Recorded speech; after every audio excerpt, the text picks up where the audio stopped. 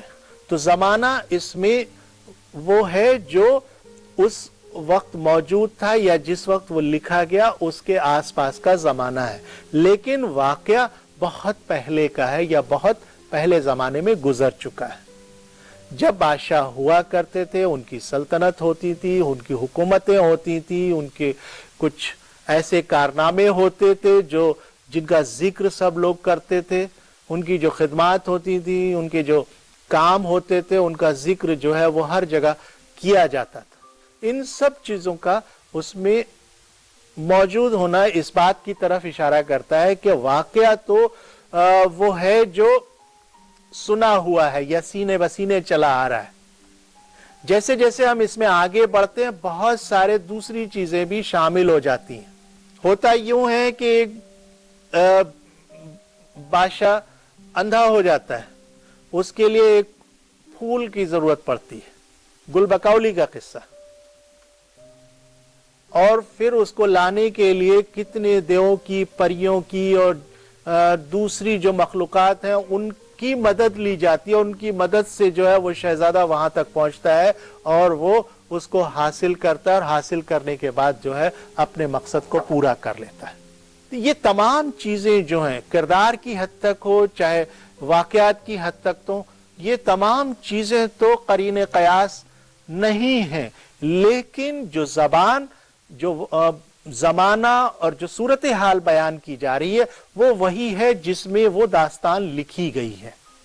دوسری چیز, اس میں لباس کا ذکر ہو, زیورات کا ذکر ہو, یا اور جتنی روزمرہ زندگی میں جو کام آنے والی چیزیں ہیں ان کا ذکر ہو, وہ وہی ہے جو اس عہد سے تعلق رکھتی ہے یا اس زمانے سے تعلق رکھتی ہے.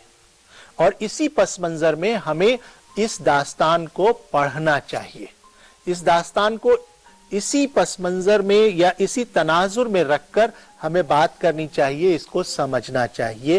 اور داستان کی جو بڑی خوبی ہے وہ یہی ہے کہ داستان سننے سنانے سے تعلق رکھتی ہے. وہ فن جو داستان گوئی کا فن کہلاتا ہے اس میں یہ چیزیں بنیادی حیثیت رکھتی ہے. داستان میں اور افسانوی نثر کی جو دوسری اصناف ہیں ان میں یہ فرق ہے کہ داستان میں جو قصہ ہے وہ طویل ہوتا ہے, طویل قصے کے ساتھ ساتھ اس میں بہت سارے دوسرے قصے بھی ہوتے ہیں, قصے کے اندر سے قصہ نکلتا آتا ہے, لیکن وہ سارے جو قصے ہیں وہ مل کر ایک بڑے قصے میں ضم ہو جاتے ہیں, مل جاتے ہیں, اور پھر اس طرح سے داستان اپنے انجام کو پہنچتی ہے. افسانوی نثر کی جو دوسری اصناف ہیں جیسے ناول ہے, افسانہ ہے, یا اور دوسری جو صنف ہیں ان کے درمیان یہی فرق ہے. افسانہ کسی ایک واقعے کو یا کسی ایک احساس کو, کسی ایک تاثر کا بیان ہوتا ہے. ناول میں بہت سارے واقعات شامل ہوتے ہیں, بہت سارے واقعات, معاملات کو بیان کیا جاتا ہے. یعنی زندگی کا ایک بڑا جو کینوس ہے وہ اس پورے کینوس کو پیش کیا جاتا ہے, لیکن حقیقی واقعات یا جو واقعات ہمارے ارد گرد آس پاس جو گزر رہے ہیں ان کا بیان شامل ہوتا ہے. مافوق الفطرت عناصر کا اس میں ذکر نہیں ہوتا, جو مافوق الفطرت عناصر ہیں ان کو شامل نہیں کیا جاتا, وہ داستان کا حصہ ہے.